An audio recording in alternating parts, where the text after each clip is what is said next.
Seja Deus por esse momento. Paz, meus irmãos queridos.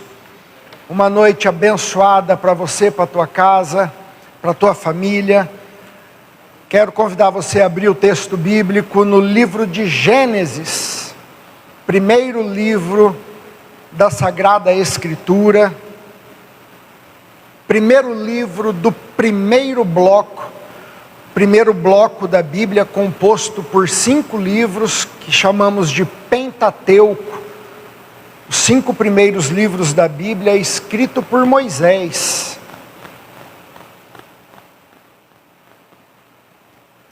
Gênesis capítulo 2, no finalzinho do versículo 2, nós vamos ler alguns versículos, e aí você pode deixar a Bíblia aberta, que se for preciso a gente volta para lá.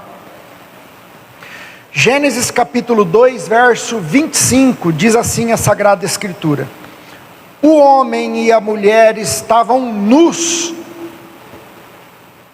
mas não sentiam vergonha. Capítulo 3, a serpente era o mais astuto de todos os animais selvagens que o Senhor Deus havia criado. Certa vez ela perguntou à mulher: Deus realmente disse que vocês não devem comer do fruto de nenhuma das árvores do jardim? Podemos comer do fruto das árvores do jardim, respondeu a mulher. É só do fruto da árvore que está no meio do jardim que não podemos comer. Deus disse: não comam e nem sequer toquem no fruto daquela árvore. Se o fizerem, morrerão. É claro que vocês não morrerão, a serpente respondeu à mulher. Deus sabe que no momento em que comerem do fruto, seus olhos se abrirão e, como Deus, conhecerão o bem e o mal. Obrigado, meu irmão. A mulher viu que a árvore era linda e que o seu fruto parecia delicioso, desejou a sabedoria que ele lhe daria. Assim tomou o fruto e comeu. Depois deu ao marido que estava com ela e ele também comeu. Amém? Pode se sentar. Que o Espírito Santo tenha misericórdia da minha vida e me conduza na sua graça e na sua bondade. Queridos, eu quero trazer um tema que eu posso chamar de comunhão quebrada. Gostaria de chamar assim. Até montei um slide para poder ficar aí. Comunhão quebrada. Segurei firme a vontade de rir aqui agora, porque ele veio pegar para não cair, né? Ô pastor, que bênção, hein? Ô glória. Comunhão quebrada. O texto bíblico, ele trata da criação. O livro de Gênesis, ele traz essa abordagem, o relato da criação, e no final do capítulo 2, ele revela, ele mostra ali a comunhão de Deus com a sua criação, a comunhão do homem com Deus, e no capítulo 3, a queda. Irmãos, o nome Gênesis, em hebraico, é Bereshit, que significa no princípio. O nome dos livros eram dados sempre com uma conexão ao primeiro versículo do primeiro capítulo. Da mesma maneira que Êxodo traz a ideia de saída, que está linkada com o primeiro versículo ali do livro, a ideia de Gênesis não é diferente. Bereshit, porque se trata de algo que no princípio, no início, é o primeiro livro do Pentateuco, como eu já mencionei. E Gênesis trata, pelo menos até aqui onde nós estamos contextualizados, origem da criação, origem do homem, origem do pecado, origem do relacionamento com Deus.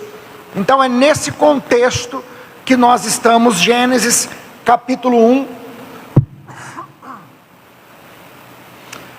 2 e 3.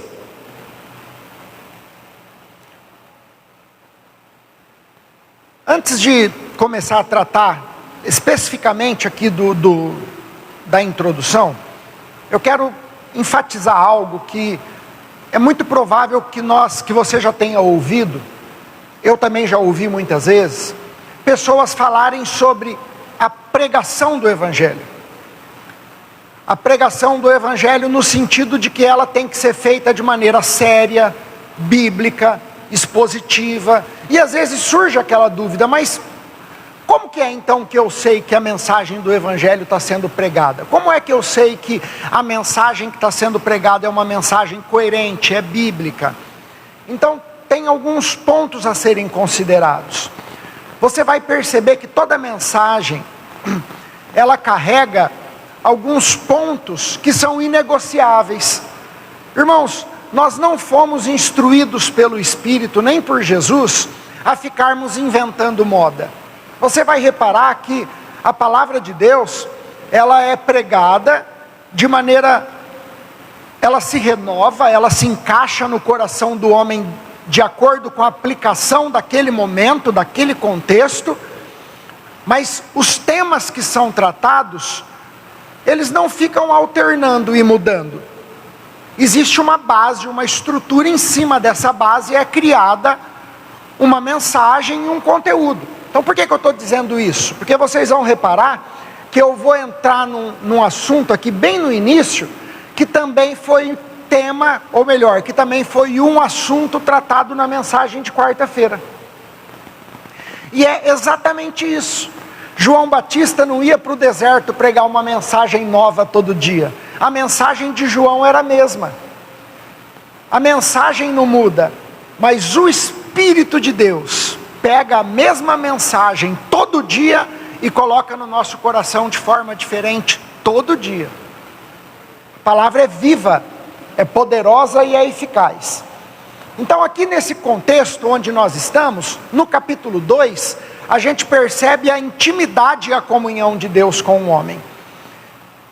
E qual que é o assunto aqui que eu já tratei na quarta-feira e que eu quero trazer à tona? Sempre que nós falarmos de comunhão com Deus, intimidade, relacionamento, aliança, você vai perceber que existe um fator predominante. Deus está no controle soberano, o homem só está lá como dádiva e não como mérito. Não foi diferente antes do pecado. Antes do pecado, Adão e Eva gozam ali do jardim, da presença, da comunhão, da intimidade, do relacionamento, mas eles estão lá por quê? Foram criados. Uma ação soberana de Deus. É Deus que traz o homem para perto. Não é o homem que tem a iniciativa de buscar, é Deus que tem a soberania do processo de trazer o homem. É muito bom trazer isso à tona e fortalecer isso, porque isso exclui qualquer possibilidade de eu atribuir a mim algum mérito por ter alcançado essa posição de intimidade em Deus. Não há mérito nenhum no homem, nem antes do pecado. Afinal de contas, o homem é criação de Deus. Então o homem foi criado e colocado por Deus nesse ambiente privilegiado de comunhão e intimidade. E após o pecado, não foi diferente. Deus poderia, na sua soberania, dar as costas para o homem e deixar o homem com o seu pecado no governo do diabo. Deus decidiu em amor resgatar o homem, justificá-lo, entregando o seu único filho por amor a nós, e novamente a comunhão só pode ser restabelecida, o homem só pode voltar a esse lugar original de comunhão com Deus, a partir de uma ação soberana, graciosa do Espírito Santo. Então esse é o primeiro ponto que eu quero destacar. Isso em toda a Bíblia é uma verdade absoluta e ninguém foge disso. Amém? Nós não conquistamos esse lugar, não merecemos ele, fomos colocados nele pelo Senhor. Olha só, Gênesis 2,15: tomou, pois, o Senhor Deus ao homem e colocou ele no jardim. Começa com Deus. Existe uma discussão, na verdade não é nem uma discussão, mas questionamentos sobre a serpente. Ouça bem o que eu vou te dizer. Na teologia tem uma matéria que chama hermenêutica. A hermenêutica é uma matéria muito importante porque ela trata do discernimento e da compreensão do texto bíblico. Então, sempre que alguém perguntar para você, ou se você perguntar para alguém algo do tipo assim, ó, o que esse texto bíblico significa para você? Cuidado, essa não é uma resposta que pode ser dada sem alguns critérios hermenêuticos, sem o respeito dessa matéria da teologia. Eu não tenho o direito de responder para alguém o que um texto bíblico significa para mim, sem antes explicar o que de fato o texto bíblico significa. Independente do que ele significa para mim, o que ele significa? O que o texto significa? Eu não vou usar a palavra literal, porque a palavra certa para usar é usual. Nós interpretamos a Bíblia de maneira usual. Por que não literal? A palavra literal, ela carrega um problema. Porque se eu trazer na literalidade todo o texto bíblico, um texto tão rico, a Bíblia é muito rica, de escatologia, de poesia, então não tem como, por conta dos vários tipos, dos vários símbolos, da maneira como a Bíblia é trabalhada, de forma literal, nós vamos ter problema. Por exemplo, a Bíblia usa carne muitas vezes para falar de natureza humana. Então percebe a importância de se usar uma abordagem usual e não literal?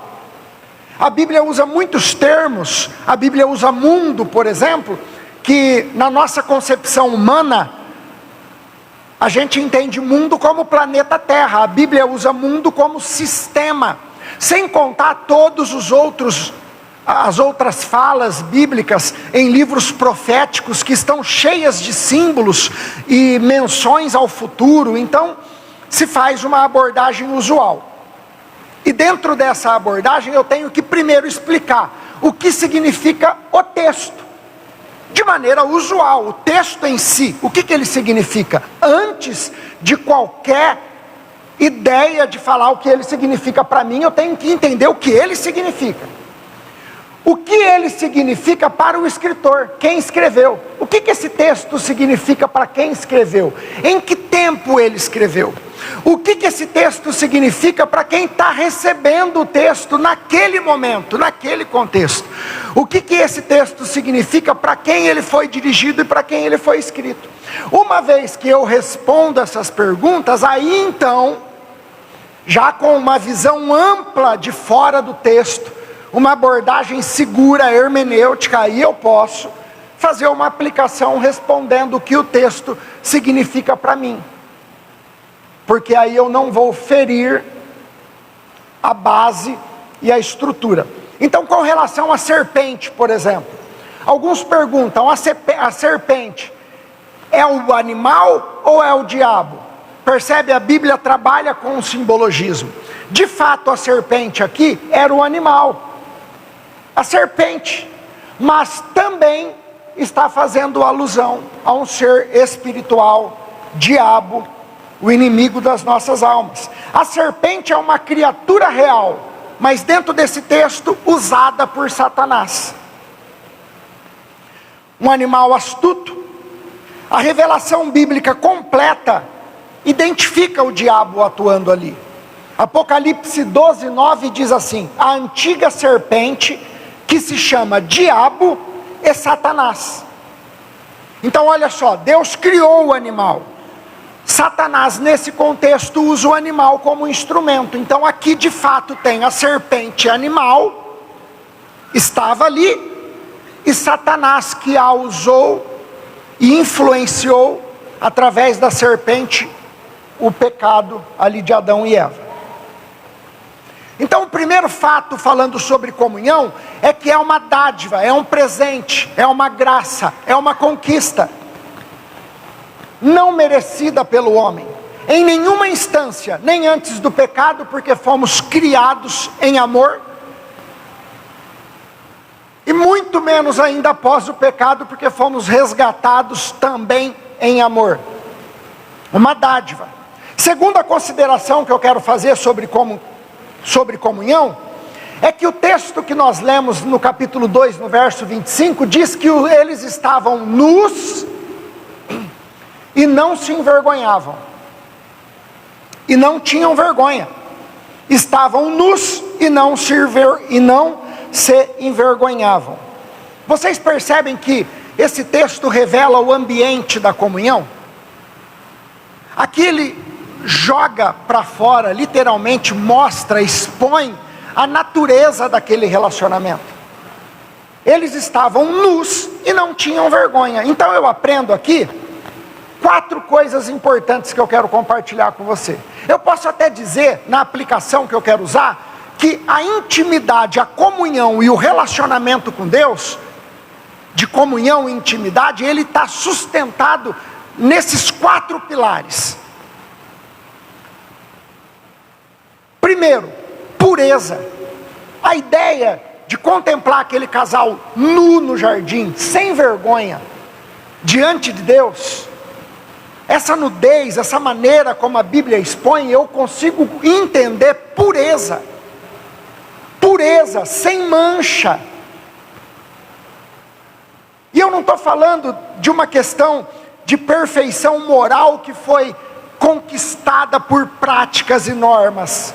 Estou dizendo dessa pureza que é a essência de Deus no homem, porque Deus faz o homem e assopra nele o fôlego de vida. O homem carrega a essência do eterno, do santo. E existe pureza, não tem maldade. É puro, não tem sujeira, não tem mancha, sabe, não tem segunda intenção. É uma pureza verdadeira, genuína. Eu me lembro do Senhor Jesus falando das crianças: aquele que não for como essa criança não pode herdar o reino dos céus. E quando a gente trata de criança dentro dessa perspectiva, a gente faz uma análise direta e primária no quê? Na pureza. Na ausência de coisas que têm segundas intenções, motivações, pureza. É viver diante de Deus sem contaminação. Jesus disse assim em Mateus 5,8: bem-aventurados os limpos de coração. A pureza aqui traz a ideia de separação mesmo. É viver nesse ambiente onde existe pureza, não tem contaminação, não tem mistura. Um segundo ponto que traz muito forte essa ideia da nudez ali no jardim, é a questão da transparência. É transparente, não tem nada escondido, não tem nada oculto, eu não carrego cartas na manga. É transparente, não tem nada que ficou para trás, eu estou aberto, é claro, é transparente. Não existe uma vida que está aparente e uma vida oculta, não tem coisa escondida, eu estou transparente, totalmente aberto ao meu Deus. O Salmo 139 diz assim: Senhor, Tu me sondas e me conheces. É viver abertamente diante do Pai, sem precisar esconder nada. Então, a comunhão, a intimidade, esse lugar de adoração, de relacionamento íntimo, ele está marcado por pureza e ele está marcado por transparência. Um terceiro pilar que sustenta esse ambiente de comunhão com Deus é a inteireza. Eu estou por inteiro. Essa ideia da nudez, dos dois estarem ali, nus diante de Deus, sem nenhum peso de vergonha, traz essa ideia de inteireza. Não ficou nada para trás. Eu estou inteiro, corpo, alma, eu estou de coração.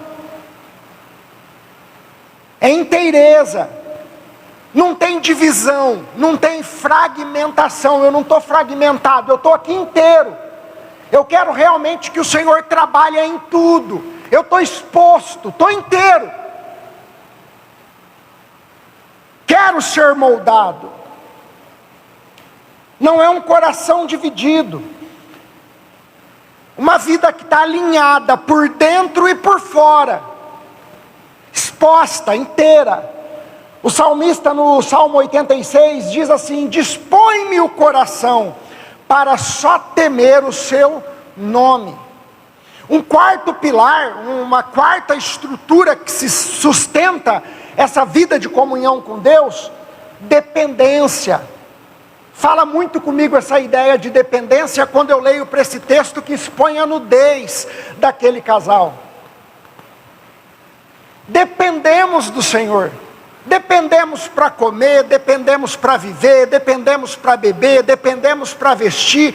Dependo do Senhor e tenho prazer nessa dependência. Me satisfaço nessa dependência.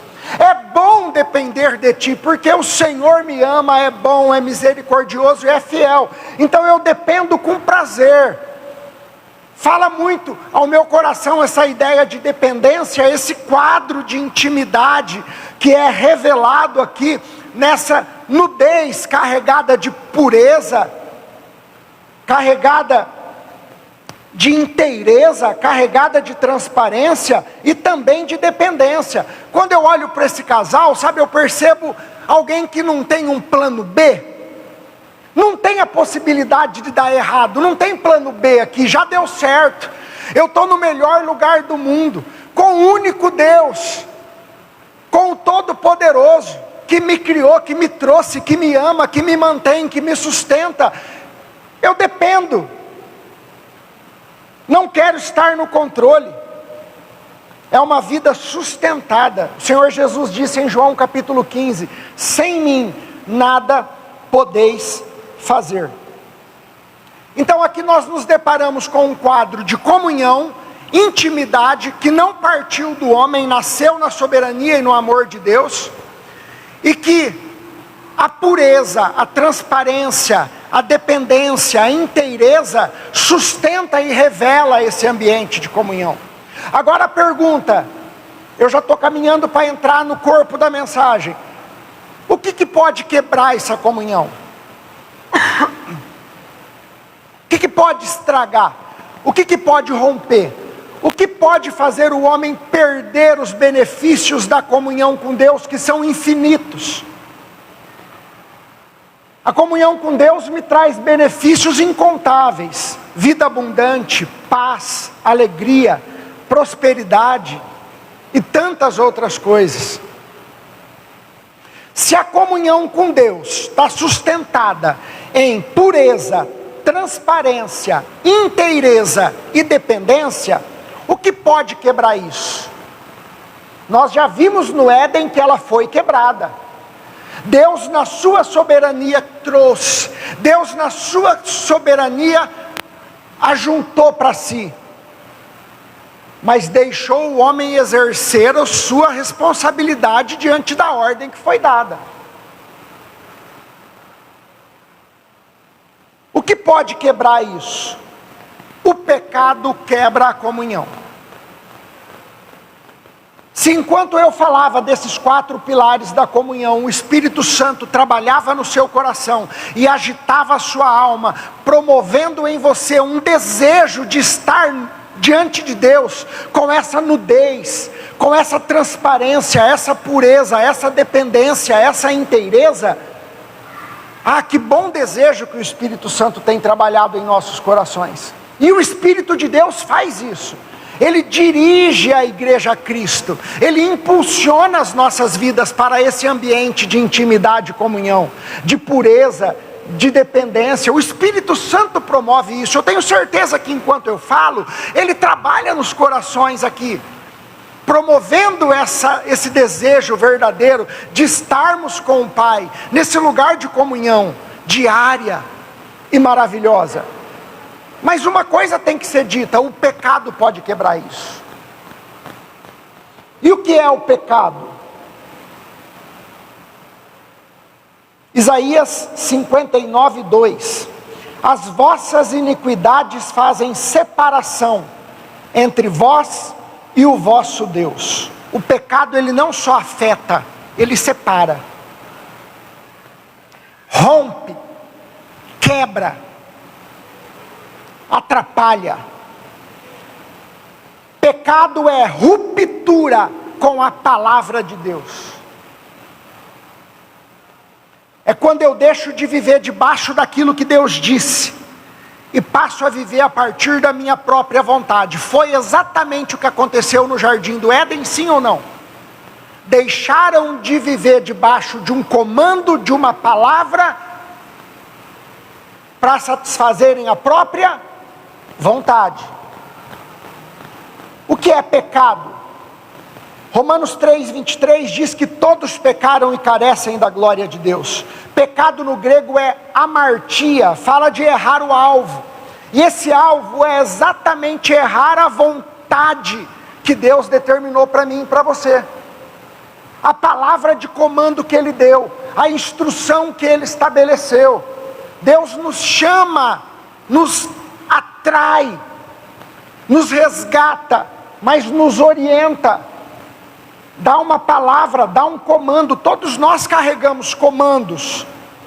Tem várias instruções que estão sobre a vida do cristão. Se encher do Espírito Santo, meditar nas Escrituras, ter uma vida constante de oração, congregar, evangelizar. Quantas tarefas, quantas normas, quantas instruções da parte de Deus através da Sagrada Escritura que foram dirigidas à igreja. E aqui dentro desse ambiente de obediência, eu e você temos responsabilidade. O pecado pode e destrói a comunhão do homem com Deus. Toda comunhão se sustenta na palavra, e o pecado começa quando a palavra é quebrada. Efésios 4:30 diz: não entristeçais o Espírito Santo de Deus. Eu quero, em nome de Jesus, te encorajar, te impulsionar a ter, a desejar e a focar nessa vida de intimidade e comunhão com o Pai. Nessa vida de exposição a Deus, nessa vida de inteireza, de pureza, de dependência, de verdade, de transparência, de renúncia.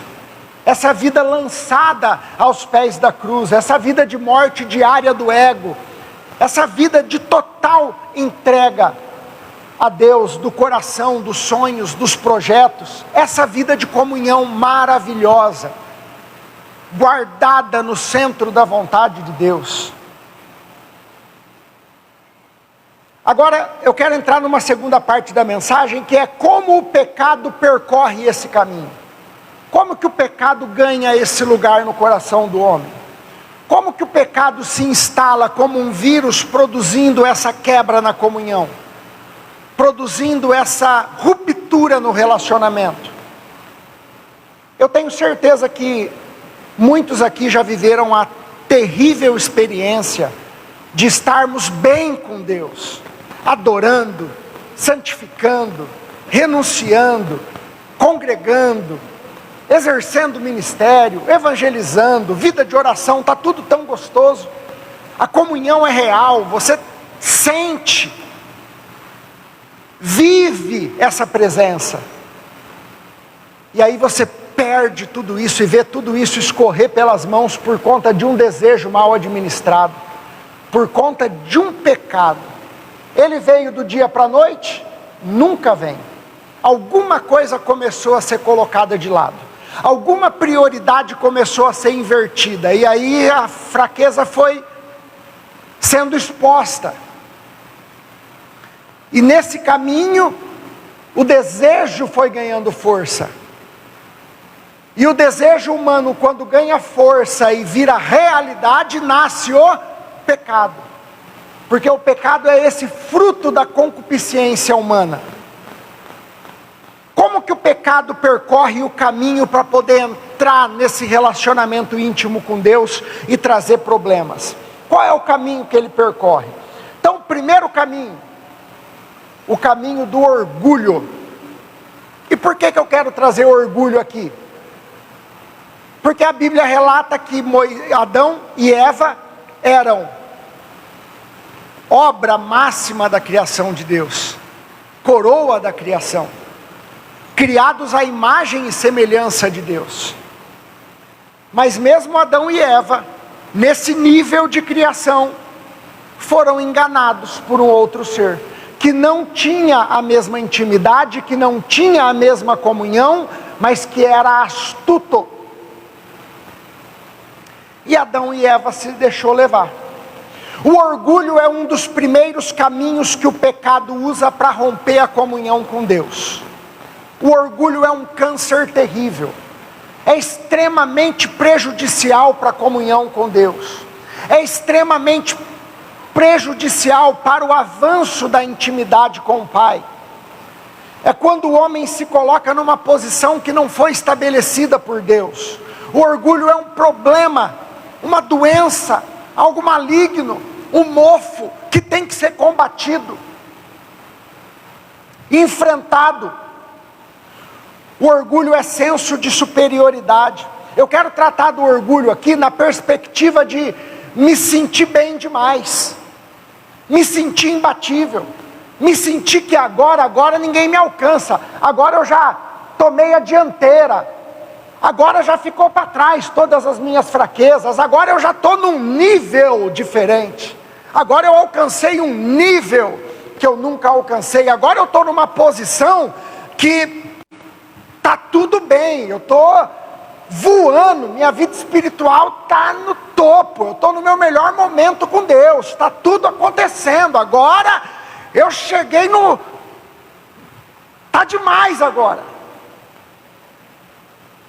Nós estamos falando de um casal que não conhecia pecado, que estavam nus diante de Deus, que andava com o próprio Criador todos os dias, na viração do dia. Meu Deus, que caminho é esse que a serpente encontrou para conseguir contaminar esse relacionamento? Que caminho foi esse encontrado? Que brecha terrível foi essa que jogou tudo a perder? Que brecha terrível foi essa que o próprio Deus teve que vir ao mundo e se fazer homem e ser pendurado numa cruz para resolver? Olha o tamanho do problema criado. Gigante o problema, assustador. Foi um problema de nível tão caótico que mexeu com a estrutura até do céu.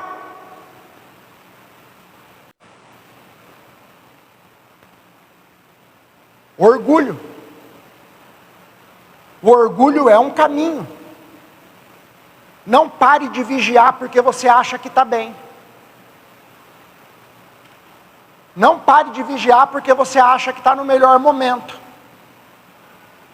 Provérbios 16:18 diz: a soberba precede a ruína, a altivez de espírito precede a queda. O orgulho não faz a gente cair na hora, mas ele tira o nosso status de alerta.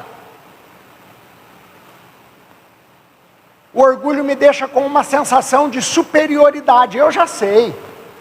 Pode ficar tranquilo, sei o que eu estou fazendo. Uma história que eu ouço contar aqui da igreja, um rapaz que estava viajando com o GPS para um lugar, ele andou mais de não sei quantos quilômetros, mas deu certo, né? Conhece, pastor, essa pessoa? Olha só o que diz 1 Coríntios 10:12. Aquele que pensa estar de pé, veja que não caia. Tiago 4,6, Deus resiste aos soberbos, mas dá graça aos humildes. A Bíblia conta a história de um rei chamado Uzias. Olha o que diz o texto bíblico, 2 Crônicas 26:16. Havendo-se fortificado, exaltou-se o seu coração para a sua própria ruína. Ele começou bem, foi fortalecido, ficou grande, ficou forte, ficou poderoso, mas se exaltou. Queda e juízo. O orgulho faz a gente relaxar espiritualmente. O orgulho faz a gente achar que tá bom, que eu não preciso me empenhar mais, que eu não preciso sacrificar mais, que eu não preciso me comprometer mais. O orgulho traz uma falsa segurança. A gente para de ouvir, para de vigiar, para de depender. Quando a gente acha que está forte, é exatamente nesse momento que nos tornamos vulneráveis. Porque quando você sente que tem fraqueza, quando você sente que tem ali algum calcanhar de Aquiles, o que você faz? Você treina. No mundo da luta, qual é o pior sentimento para um adversário cair? O orgulho. Porque ele olha o oponente e ele despreza o oponente. E todo desprezo é fruto de um orgulho. E todo orgulho antecede a queda. A fala de Golias para Davi era uma fala carregada de orgulho? Sim ou não? Sim, carregada de orgulho. O orgulho não derruba a gente de uma vez. Ele primeiro nos convence que estamos bem e nos orienta a não vigiar mais. Então o orgulho, fique atento com isso. Acenda as anteninhas, fique ligado com essa questão do orgulho, sonda o teu coração. O orgulho é algo terrível, porque ele anda totalmente na contramão do Evangelho. Quando eu deixo me levar para o caminho do orgulho, eu literalmente dou as costas para Jesus. Porque o Senhor Jesus tem em sua essência a humildade de servo. O orgulho não aceita servir, quer ser servido. O orgulho ele sobe, ele não se abaixa, não se humilha, não se coloca à disposição. O orgulho é um problema. Segundo caminho que o pecado usa para se infiltrar e contaminar a comunhão: a falta de conhecimento da verdade, a falta de conhecimento da palavra. Não é novidade para vocês, eu sei que vocês já ouviram isso. O que foi que Eva respondeu para a serpente? Deus disse que não comamos e nem tocamos. E nós sabemos que Deus disse que se comerdes, certamente morrerás. A falta de conhecimento, ela não é exposta somente quando eu não sei todo o conteúdo e tiro algo. Quando eu coloco e acrescento algo, também revela a falta de conhecimento. Então, na maneira como Eva trata a conversa, o diálogo com a serpente, dá indícios de que há falta de conhecimento genuíno, verdadeiro, sobre a aliança, sobre a palavra, sobre a comunhão, sobre o relacionamento. Dentro da perspectiva da ordem, vocês percebem que eu estou trazendo uma aplicação para a nossa realidade aqui. A falta de conhecimento de Deus, a falta de conhecimento da palavra, da instrução, pode te levar a provar o que não é para provar, a pegar o que não é para pegar, a fazer o que não é para fazer, a sentir o que não é para sentir.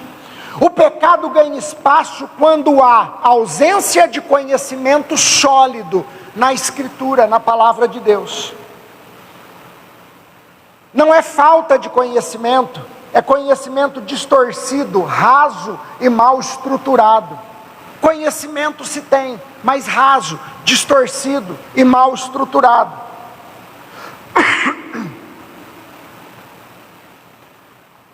Falta de conhecimento não é só não saber, é saber errado, é saber pela metade e é misturar o que Deus disse com o que eu acho. Por isso eu quis começar aqui na minha abertura falando sobre a importância da interpretação do texto bíblico, sobre a ideia do que você acha disso. Não é o que eu acho, irmãos, é o que Deus decretou. É a verdade decretada por Deus. Isso tem que dirigir a minha e a sua vida. As nossas decisões, o nosso estilo de vida, o nosso viver diário tem que estar estruturado na palavra e na vontade do nosso Deus, do nosso Pai. Nós somos dele, nós temos um dono. Não somos aleatórios aqui neste mundo. temos um Deus que nos escolheu, que nos sustenta e que nos dirige. Então eu não tomo decisões aleatórias com base no que eu acho. Não é o que eu acho, é o que Deus estabeleceu para a minha vida. Porque quando eu misturo o que Deus falou com o que eu acho, com o que eu penso, com o que falaram, eu crio uma brecha para o pecado. Oséias 4:6, o meu povo está sendo destruído por quê? Falta de conhecimento. Deuteronômio 4:2, nada acrescentareis à palavra que eu vos mando, nem diminuireis dela. João 17:17, santifica-os na verdade, a tua palavra é a verdade. A Bíblia fala em Atos, no capítulo 18, sobre Apolo. O texto bíblico dá destaque na vida de Apolo, dando a entender que é um homem com uma habilidade, com uma eloquência para pregar incrível. Mas ainda ele tinha restrições no conhecimento, então ele foi chamado ali por Priscila e Áquila, que os aconselharam genuinamente no Evangelho de Cristo. Por quê? Porque o dom, a habilidade, a vocação não está acima do conhecimento genuíno e verdadeiro. Não é falar bonito, é falar a verdade. Não é falar com técnica de oratória, é falar a verdade. E para falar a verdade eu tenho que conhecê-la. Por isso que Paulo chama os bereanos de sensatos, de prudentes, de sábios, porque eles conferiam na Escritura se aquilo que estava falando era verdade ou não. Conhecimento parcial gera distorção. Quem não conhece a palavra fica vulnerável. O ataque sempre é na palavra, porque o diabo sabe que o que sustenta a minha e a sua vida é a palavra de Deus. Não é a nossa habilidade, nossa inteligência, nosso dom, nossa gestão. Puta, que gestor incrível, conversa. Tem gente que é realmente um gestor incrível, gente que mexe com número como ninguém. Um artista incrível, um atleta incrível, tem muita gente com habilidade. Mas o diabo sabe que tudo isso não representa nada, porque tudo isso é passageiro, o homem vai morrer. Nós estamos aqui hoje, amanhã a gente não sabe que está. O que faz o homem e a mulher ser diferente? A essência de Cristo em nós, a natureza de Deus em nós, a comunhão de Deus, a comunhão com Deus, essa conexão com o Pai, faz eu e você sermos eternos, no sentido de termos a esperança da vida eterna, com Deus, com o Pai.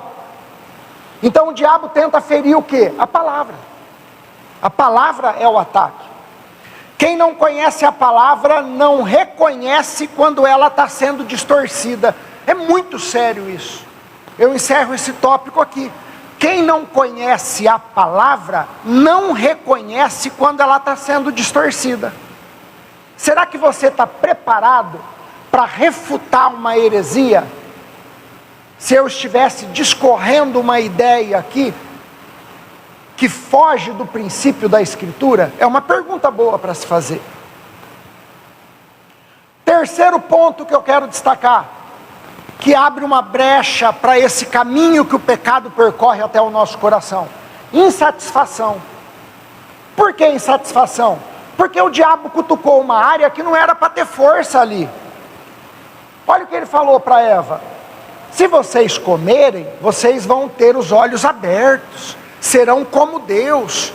Eu fico me perguntando, precisava de mais o que Jesus ali?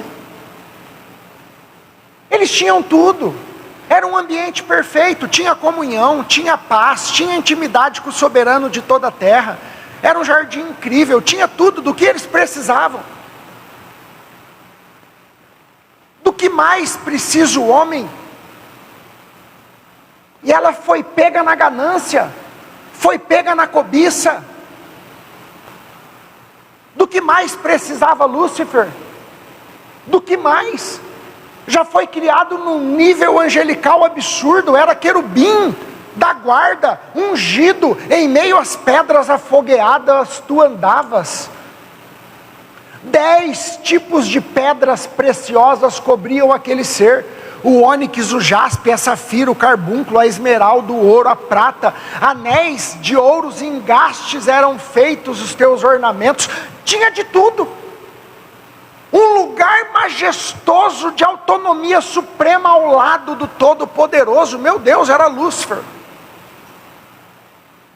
Mas ele se exaltou, quis ter o que não tinha, quis ter o que não precisava melhor. Podia ser satisfeito.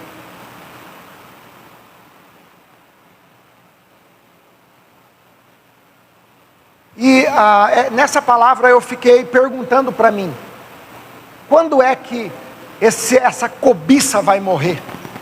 De querer sempre mais. Percebe que a gente tem essa necessidade de ter mais e mais e mais. Sempre uma meta a mais, crescer mais, estruturar mais, montar a segunda loja, montar a terceira loja, montar a quarta loja, onde vai parar? E a gente vai percebendo que o estrutura tudo isso é a ganância, é a cobiça, é a vaidade. E a gente vai trazendo problema, responsabilidade, financiamento, juro, conta, e vai trazendo, e a gente não percebe que está ficando escravo de tudo isso, aí não consegue nem mais dormir. Por quê? Porque quer crescer, porque quer mais. Você vai ser como Deus. Eu não preciso, eu estou satisfeito demais nele. Não tenho necessidade de conquistar mais. Qual que é a diferença da ambição santa e da cobiça, da ganância? Porque é muito preocupante esse tema, porque eu corro o risco de trabalhar uma ideia de alguém passivo demais, que está deixando a vida, e eu tenho uma bronca disso, de gente que fala contra trabalho, fala contra o dinheiro, fala contra o capitalismo, mas vive pedindo dinheiro para todo mundo, vive correndo atrás de dinheiro, desesperado. Então o dinheiro a muita coisa responde, ele é importante, e eu tenho que ter um equilíbrio aqui, de não ser uma pessoa passiva, indiferente, mas também não ser um ganancioso. Tenho que ter equilíbrio. Ambição e cobiça. Ambição santa, vontade de crescer com Deus. É a vontade de crescer com Deus. Eu gosto de definir assim: gratidão enorme pelo que tenho, mas também inconformado com o que ainda não recebi e que Deus me prometeu. Ambição santa. Gênesis 1:28, frutificai, multiplicai, enchei a terra. Crescer, conquistar, avançar, esse não é o problema. Está dentro do homem isso, essa conquista, essa vontade de crescer, de conquistar, Deus colocou em nós. O problema não é esse. O problema é quando isso não nasce em Deus. Esse é que é o problema. Qual que é a diferença de cobiça e ganância? Tiago 1:14 e 15, cada um é tentado pela sua própria cobiça. Não é sobre o que eu tenho, é sobre o fato de nunca ser suficiente. Esse é que é o problema do nosso coração, é essa análise que eu quero que você faça. É o suficiente? Você está satisfeito? Você se satisfaz em Cristo? Você se satisfaz na palavra, na sua fé em Deus? Você tem paz? O teu desejo de crescer e avançar, ele está vinculado a qual motivação? Olha só, irmãos, faça esse teste, 3 perguntas, ouça bem isso que eu vou te dizer. Se lembre disso, se você puder anotar, anote. 3 perguntas, diante de qualquer situação da tua vida. Primeira, isso me aproxima de Deus ou me afasta dele? Está para tomar uma decisão? Quer avançar? Quer crescer, quer romper, quer ir mais longe? Faça essa pergunta: isso me aproxima de Deus ou me afasta dele? Segunda pergunta: isso respeita os limites da palavra? A palavra está sendo respeitada aqui? Eu estou tendo que contrariar algum limite da palavra aqui? Terceira pergunta: se Deus me disser não, Eu paro ou continuo? Se Deus te disser não, você para ou insiste? Essas 3 perguntas são muito importantes. O problema não é crescer sem Deus. Eu não tenho costume de fazer isso, mas eu vou fazer aqui para a gente fortalecer. Diga comigo assim, ó, o problema não é crescer. Vamos de novo, o problema não é crescer. É crescer sem Deus. Irmãos, agora ouça o que eu vou te falar. Se Deus não basta na tua vida, nada vai bastar. Você vai ser um eterno insatisfeito. Vai viver desesperado atrás de mais dinheiro, mais fama, mais influência, mais poder, mais saúde, e mais. Não para nunca. Vocês já viram essas fotos dessas pessoas que eram lindas no passado, que hoje está tudo deformado? Tem mulher com cara de leão, homem com cara de avestruz, as pessoas estão tudo transformadas. O que é isso?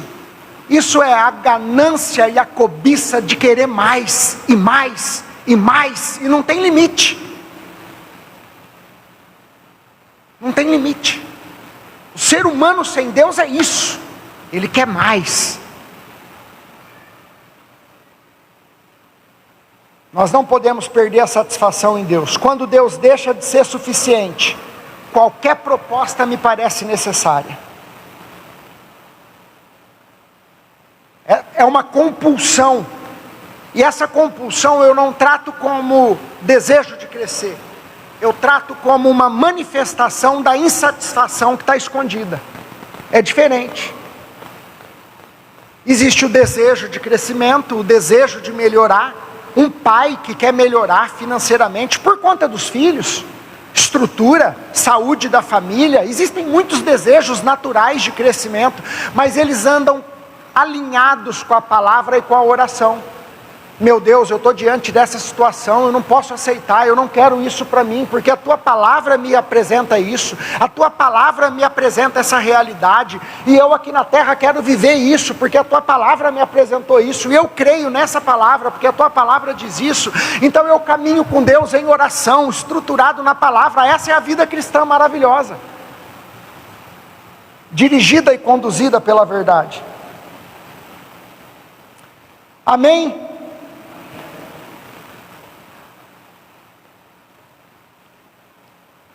Isso tem que morrer, em nome de Jesus.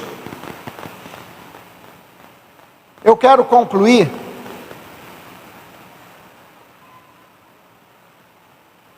no finalzinho do capítulo que nós lemos. Eu vou fazer a leitura aqui. Gênesis capítulo 3.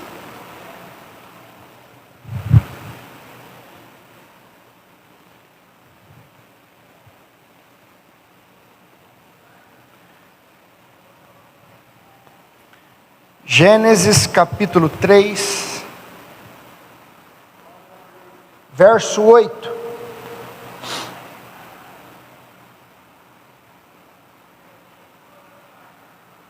Verso 10, Adão respondeu assim para Deus: ouvi que estavas andando pelo jardim e me escondi, tive medo, porque eu estava nu. O mesmo homem que estava nu no final do capítulo 10, no capítulo 2, e não se envergonhava. Agora se escondeu e fugiu, porque está nu. O que mudou se ele já estava nu? É o mesmo homem, a mesma nudez, num ambiente de comunhão, guardado pela pureza, pela transparência, pela entrega, pela dependência, pela inteireza. A nudez não representava nada. Nesse ambiente já contaminado pelo pecado, a nudez virou motivo de fugir, se esconder. A comunhão foi quebrada aqui. Mas se ele já vivia nu, que nudez é essa que ele percebeu? Foi a glória de Deus que se retirou. Porque ele já estava nu. Então como que ele reparou que estava nu se ele já vivia nu? O que ele perdeu foi a essência, a glória, o revestimento. O pecado faz isso. Gálatas 3:27, porque todos quantos fostes batizados em Cristo, de Cristo vos revestistes. Isaías 61:10, me cobriu com o manto da justiça. Colossenses 3:9 e 10, vos despistes do velho homem e vos revestistes do novo. O pecado descobriu o homem, é verdade. A boa notícia do Evangelho é que Deus providenciou uma roupa através de um sacrifício. Um cordeiro foi morto. E por conta desse sacrifício, eu e você fomos vestidos em Cristo, enxertados na videira verdadeira. E agora nós temos acesso novamente a Deus como Pai. Podemos nos apresentar diante de Deus como filhos. E na qualidade, na condição de filhos de Deus, a minha palavra para você nessa noite, em nome de Jesus, é: não permita que o pecado interfira na sua comunhão, na sua intimidade. É a maior vitória na vida de qualquer ser humano, o relacionamento íntimo com Deus. Nada pode ser mais importante na nossa vida do que isso. Amém? Fique de pé.